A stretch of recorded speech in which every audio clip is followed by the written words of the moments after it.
Are we rolling? Are we rolling? Yeah, it's me, Rusty, aka Ed King, doing the old Are We Rolling intro. I know it's been a while. Just thought I'd let you all know I'm still at it, building PCs. This is just an overview of a Gigabyte build that I did for my 12-year-old daughter. She's got a choice of operating systems here. I don't know if you can see with the glare off the screen. Probably not. I don't know why that bright glare is on the screen.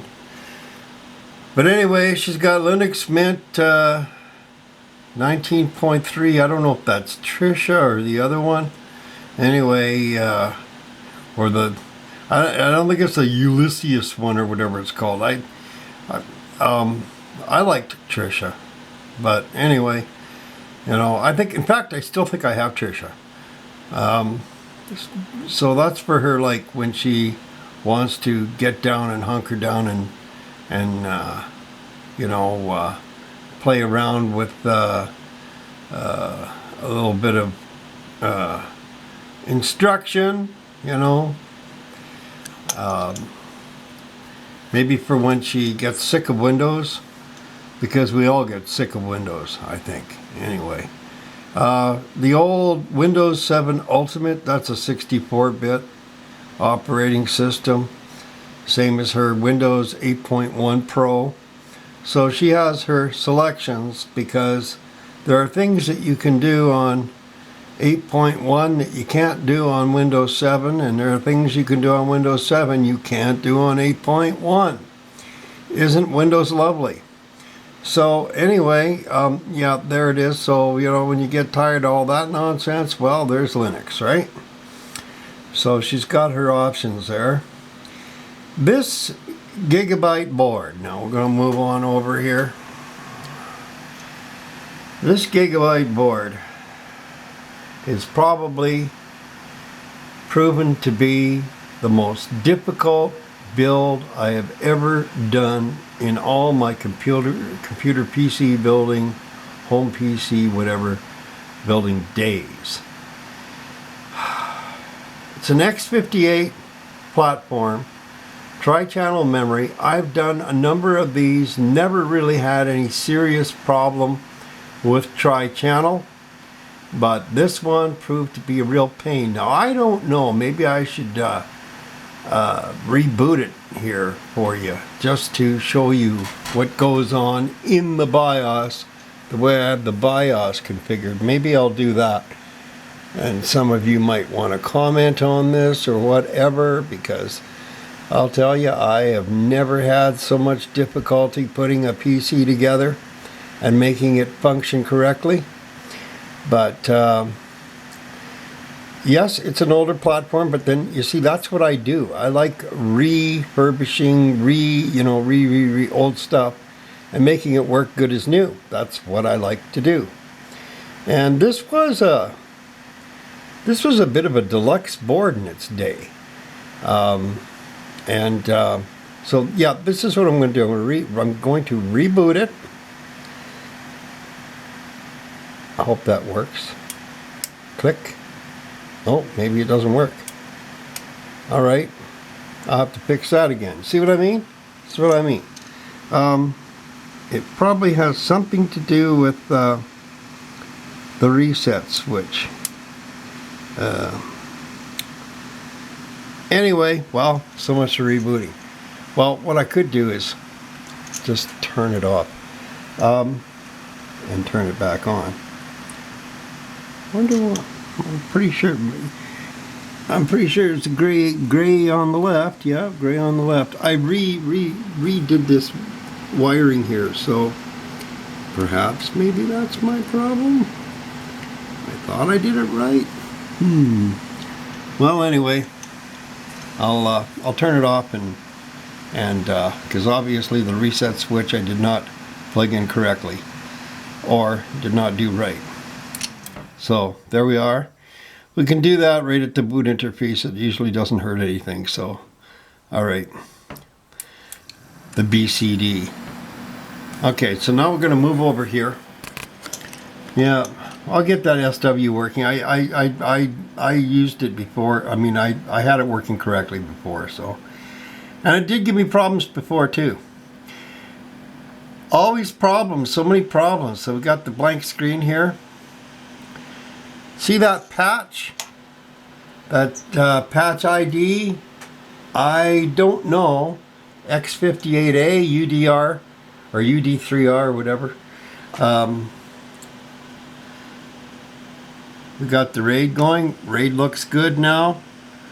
All right, and then the Gigabyte, which can also be configured for the Gigabyte RAID, which I did not do. It's AHCI. There we are, and back. So I just wanted to give you a little flash on that, just so that you know how I've kind of got things set up. Yeah, sorry about that SW problem. I'll have to look into that, find out what the problem is. I'm sure it's just a matter of reversing a wire. That was what it was last time. Pluses minus and minuses plus on this one, it seems. Yeah, it is an interesting board, you know. I mean, you've got your PATA and you've got floppy connectivity on this board, even though it's a USB 3.1 board. Go figure. And gives you all those options, and you know the SATA 6 and you know, it gives you a lot of options. That's why I liked it. You know, even for this USB 1 card that I put in for her, just so she would have some mild USB connectivity in case she ran out of connectivity, but it didn't need to be especially fast, right? Because lots of times it doesn't have to be fast, it just has to work. So yeah, I gave her a 1050 Ti, MSI 1050 Ti, which when I tried to get the software for it, I mean, I purchased this thing brand new retail, it said that it would not work with Windows 8.1, which really surprised me because I have two identical cards, both purchased brand new, both readily took the software for Windows 8.1, but I guess they're trying to force people off that onto Windows 10. But anyway, back to the tri-channel issue. I have 2 sticks of Patriot 1 gigabyte RAM here, filling these slots. They don't do anything. The BIOS sees them, the system sees them, but they are not usable. And here's the thing. I put in 6 sticks of identical RAM, okay? Same manufacturer, same make, same model. All matched RAM. 6 identical sticks, all the same frequency, right? It would only see this channel. Oops, there goes my finger flying off, blood flying everywhere. Anyway, and this channel. This middle channel, it sees RAM, but always reports the RAM as unusable. It does not matter if the RAM is matched. It does not matter if the RAM is good, really high end or low end. I put in 6 sticks of 1 gigabyte standard 1066 RAM in these, and still no way it would not see this bank here, this channel. All right, so it's running dual channel, not tri-channel. Yet I've done a number of X58 boards with tri-channel and never had a problem. I tried updating the BIOS. I tried so many different things. I really don't know what the issue is. I can't figure it out. Now I bought this board used from the UK in, you know, what seemed to be really good condition, and because I couldn't find it in North America at the time, you know, in that sort of condition, and you know, anyway, so I got it. I bought it, and probably paid too much for it because I had to buy it overseas, right? But I wanted that because my daughter loves the X58 platform and she does not want to get away from it. And bless her heart, you know, that's fine by me. And I know why, because they're actually good little boards. Now, I tried even changing out the CPU because one of the problems that is reported online being common with X58 boards is, you know, if one pin is not making contact with the CPU, or, you know, there's something, you know, awry in the socket, then you might want to try like running a toothpick or something, just making sure that all the you know, through the rows of the pins, just to make sure that all the pins are actually functioning. And you have to do this very gently, by the way. I don't even advise it, but that sort of thing, right? So I checked with a magnifying in the socket to see if any of the pins in the socket were, you know, not up to par. Everything was fine. So I had a Bloomfield chip. That's the original i7-920 chip that would fit the X58. And same problem. So I went back, I dropped the Nehalem chip back in. Same problem. So, you know, changing out 2 CPUs and still same problem. You know, changing out the RAM, still the same problem. Making sure all the RAM was matched, still same problem. It just refuses to register the second channel as usable in a tri-channel configuration. Yes, people, I did try the old one stick of RAM in one, or actually, let's see, technically, okay, this is how tri-channel actually works. Okay, a lot of people don't know it. It's 1, 2, 3, 4, 5, 6. That's the order. Okay, so if you're going to do tri-channel RAM in a, you know, on an X58 board, right? Okay, you got to put one stick here, all right, and then one stick here, right, and then one stick here. Okay, so one stick in 1, right, and this is 2. One stick in 3, and this is 4. One stick in 5. Okay, so there 3 sticks, right? 1, 2, 3 sticks. Okay, in those slots. Slot number 1, right?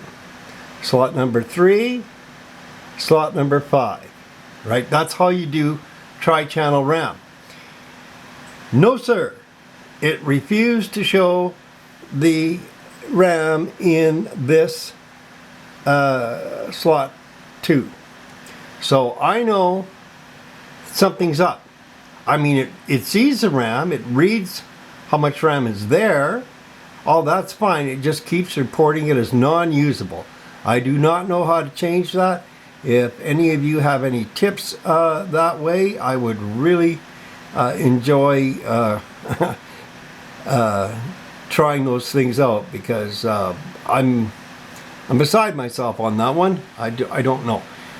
This was a good little cooler that I got that actually brought the temps down to 38 degrees centigrade on the CPU. So that's not too bad for, you know, a budget cooler.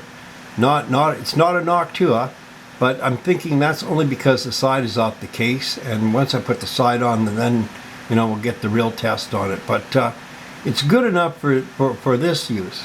Now, she likes to do a lot of video rendering and stuff like that. So that's why she's got, you know, the i7 chip and not an i5 chip, not strictly gaming. And the amount of rendering she does, I really think this MSI 1050 Ti is good enough for the kind of rendering that, you know, she does, you know. She's not doing anything really super high end. Now, although the board does come native with USB 3.0 at the back, it does not have any receptacle for me to plug in a USB 3.0 socket or plug, right, on the motherboard. It's just, you know, native on the back. So I put this card in here so that she can have USB 3.0 front access, and she's got plenty of that now. She's got USB 3.0 on the front at the top, up here, and also another two in the front, along with some extra 2.0 at the front. So she's good that way. Drives. The drives. Okay, this Crucial SSD, 1 terabyte SSD, that's her Windows 7, because she does most of her work on Windows 7. Bless her heart, she loves the Windows 7 Ultimate operating system. I don't blame her. So do I. Windows should have never dropped the ball on that one. Maybe they should have made, you know, a duplicate of Windows 7 type of thing and kept the format and most of the architecture, because Windows 7, well, I'm not going to go on a big long rant about Windows 7, but it was probably the last real operating system that Windows ever really made. I still don't regard Windows 10 as a true operating system. I'm not very impressed with Windows 11. I've tried it. I should have never put it on my laptop. I'm past the due date on rolling back on that, so I'm stuck with it. But Windows 10 is, you know, just one notch, I guess, up from Windows 8. And we all know what a disaster the Windows 8 tablet operating system was. It didn't last very long. They had to upgrade it to 8.1, and the difference between Windows 8 and 8.1 is practically as different as the difference between Windows Vista and Windows 7. All right, Windows 8.1 was an improvement, but as far as I'm concerned, it's just another tablet operating system, guys. And and everybody knew it. That's why they had to come up with Windows 10, which, boy, oh boy, oh boy, don't even get me going on Windows 10, because, so, bless her heart, my daughter loves Windows 7 Ultimate, and I love Windows 7 Ultimate, and there's, you know what, if you check, you'll see that Windows 7 was the most popular operating system ever put out by Microsoft, and people are still holding hard to the Windows 7, even more so than Windows XP, which was noted for its stability. But Windows 7 trumped them all, and in my opinion, it was the last real operating system that Microsoft ever made. Anyway, there we are. I said I wasn't going to get into that, and I did. I apologize. Then there's Kingston SSD. It's only 120 gigabytes, I believe, or 120 gigabytes, somewhere around there. It's her Windows 8.1, which, the way I've got it configured, handles most of her boot operations and some of her games, because they won't run on Windows 7. So, you know, but she uses Windows 7 basically for offline gaming, you know, because you can't really do much online safely with Windows 7 anymore. There are ways we could get into that. She does a little online work on her Windows 7, but generally no. Then this red disk, red SSD that I got, this from China. It's another 120 gigabyte SSD. She has her Linux on there, so that's nice. And I modified, I put a fan right here, this fan, in here because, oh my goodness, like the draw, it has such good draw and really puts out the air. It's funny because I haven't seen the fans working on the MSI as a result, I think, because it really keeps the air well flowing, you know. Here's the thing, you look here and you see this fan here, and it's a great big fan, and it does take in air on this case, but it's blocked by what? 1, 2, 3, 4 mechanical hard drives.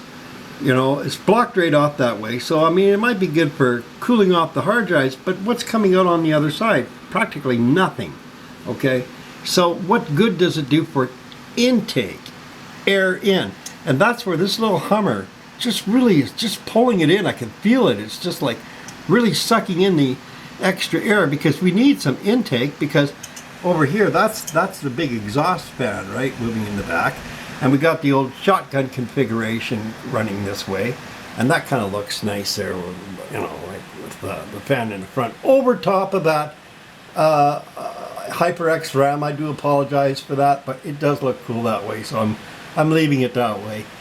And I mean, I don't want to cover up the ultra durable words there, you know, on the Gigabyte logo or the Gigabyte logo. Oh, I don't think I ever want to do one of these builds again. This Gigabyte motherboard, this Gigabyte X58, X58, my brain just doesn't even want to remember the model, because it was that insane. Now, the RAID, that's those orange SATA lines. I have it rated on RAID 1.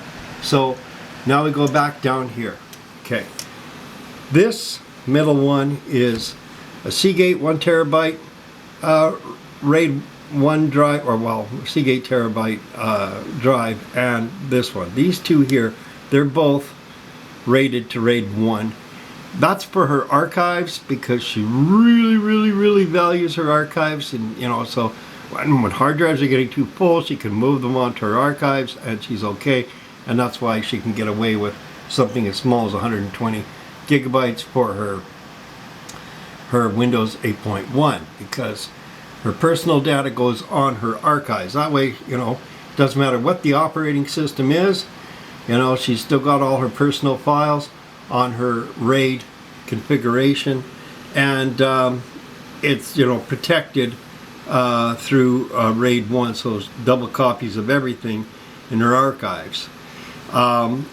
This top one is her Windows 7 backup drive, another Seagate 1 terabyte drive, and the bottom is also yet another Seagate 1 terabyte drive for her Windows 8.1 backup and other backups. Now, I don't know that I really want to format it and use it for her Linux, because in the past, when I've tried to run partitions with drives, one for Linux and one for Windows, just, you know, backups, there are ways to go about doing that, but they always seem to go corrupt and they always seem to produce problems, so I'm just not going to do that anymore. But she has plenty of storage space. She could put movies on here, she could use whatever, but this drive here is definitely backups only, and already over half of this 1 terabyte drive is full of backups.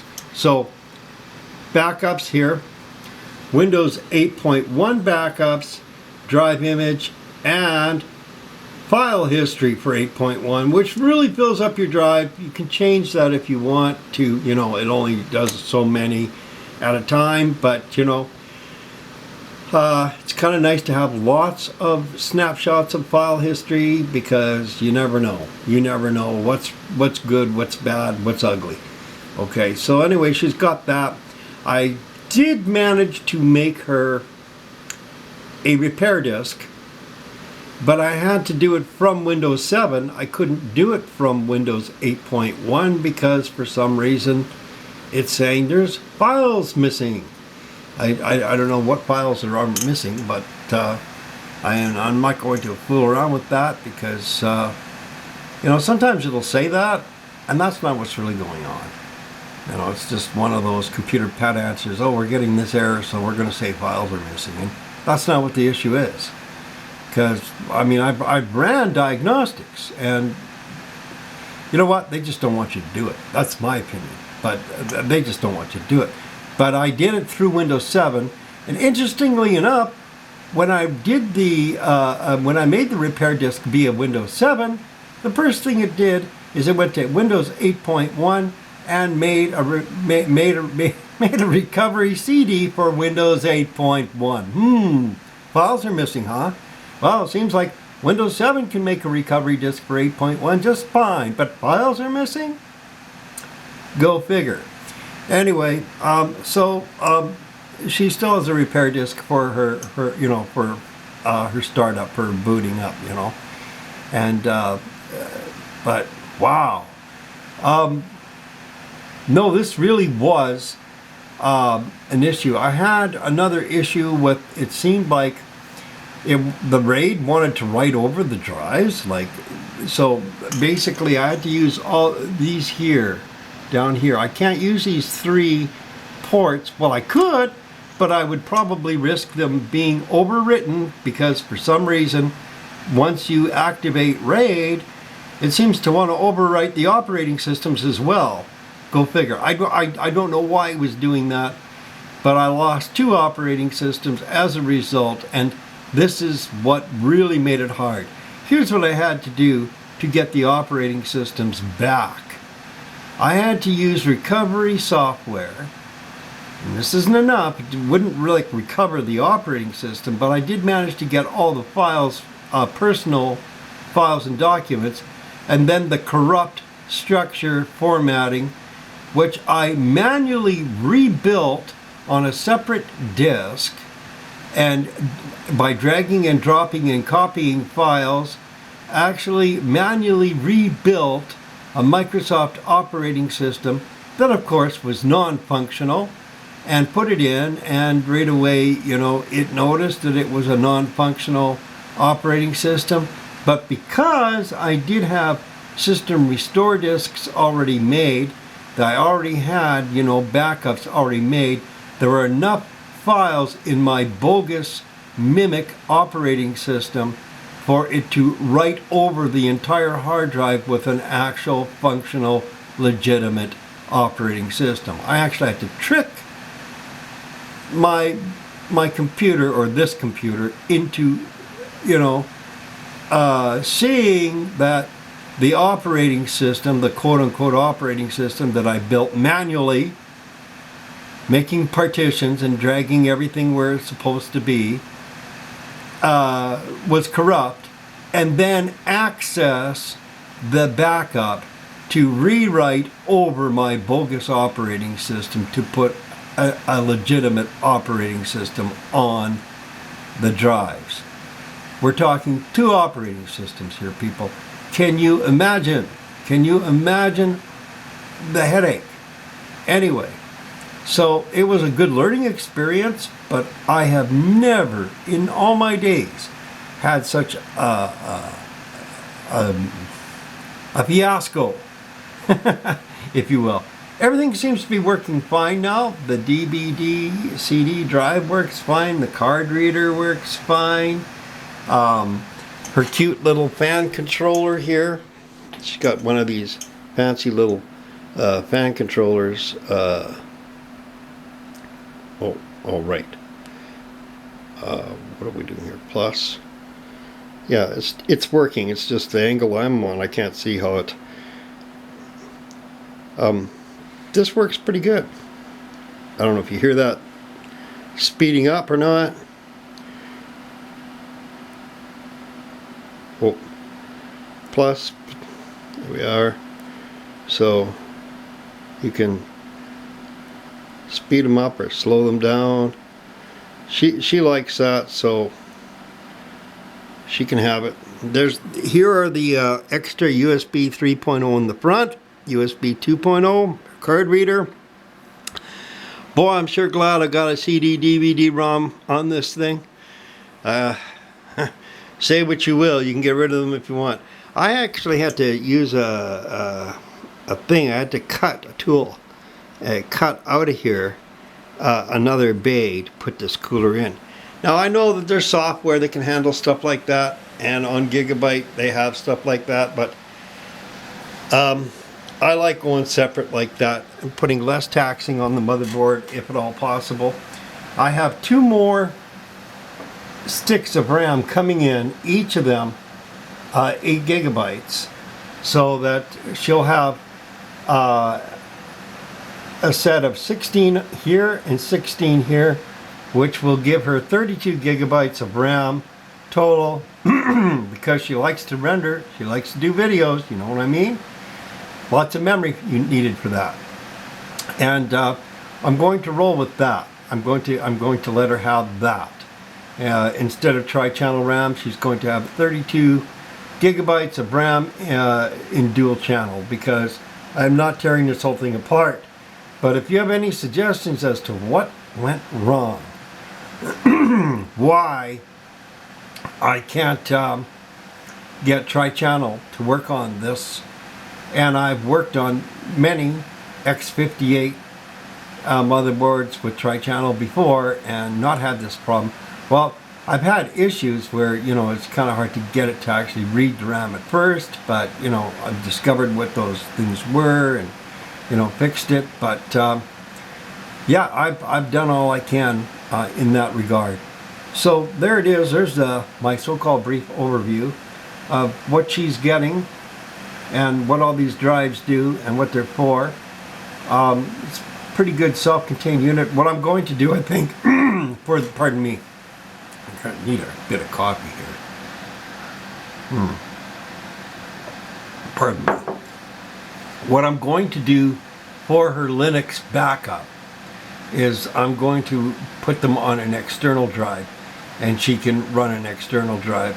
I don't want these two slave ports. They call them slaves.